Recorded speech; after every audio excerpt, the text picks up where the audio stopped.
ಕರೆಕ್ಟಾಗಿ ಚಾಚು ತಪ್ಪದಂಗೆ ಪಾಲಿಸಿದ್ರೆ ನಿಮ್ಮ ಲೈಫು ಮತ್ತು ನಿಮ್ಮ ಅಪ್ಪ ಅಮ್ಮ ಎಲ್ಲರಿಗೂ ಇಡೀ ಇದು ಚೆನ್ನಾಗಿರುತ್ತೆ. ಅದೇ ರೀತಿ ಇವರು ಪ್ರೇರಣೆ ಶಕ್ತಿ ನವೀನ್ ಕಿಲ್ಲಾರಹಳ್ಳಿ ಸರ್ ಅವರು.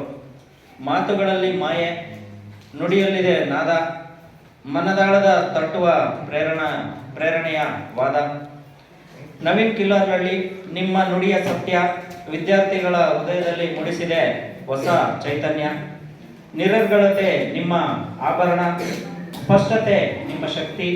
ಪ್ರತಿ ಮಾತಿನಲ್ಲೂ ಮೂಡುತ್ತಿದೆ ನಿನ್ನ ವ್ಯಕ್ತಿತ್ವದ ಭಕ್ತಿ. ನಿನ್ನ ಮಾತು ಕೇಳಿದಾಗ ಮನಸ್ಸು ಬೆಳಗುತ್ತಿದೆ, ನಿಮ್ಮ ನೋಟದಲ್ಲಿ ನಂಬಿಕೆಯ ಬೆಳಕು ಅರಳುತ್ತಿದೆ. ನೀವು ವಾಗ್ಮಿಯಲ್ಲ, ಪ್ರೇರಣೆಯ ಪ್ರತಿಮೆ.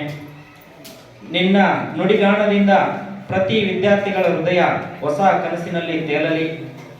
ನಮ್ಮ ಶಾಲೆಯ ಪರವಾಗಿ, ನಮ್ಮ ಮುಖ್ಯ ಶಿಕ್ಷಕರ ಪರವಾಗಿ ಮತ್ತು ಪಕ್ಕದ ಶಾಲೆಯ ಸರ್ವರ ಪರವಾಗಿ, ಇಡೀ ನಮ್ಮ ಸಮಸ್ತ ಶಿಕ್ಷಕರ ಪರವಾಗಿ ಅವರಿಗೆ ನಮ್ಮ ಹೃತ್ಪೂರ್ವಕ ಪ್ರಶಂಸೆಗಳನ್ನು ಹೇಳ್ತಾ, ನಿಮ್ಮ ಪ್ರೇರಣೆಯ ನದಿ ನಿಮ್ಮ ಪ್ರೇರಣೆಯ ನದಿ ಸದಾ ಹರಿಯಲಿ ಅಂತೇಳ್ಬಿಟ್ಟು ಭಗವಂತನಲ್ಲಿ ಪ್ರಾರ್ಥಿಸ್ಕೊಳ್ತಾ ನನ್ನ 2 ಮಾತುಗಳನ್ನು ಮುಗಿಸ್ತೀನಿ. ಜೈ ಹಿಂದ್, ಜೈ ಕರ್ನಾಟಕ.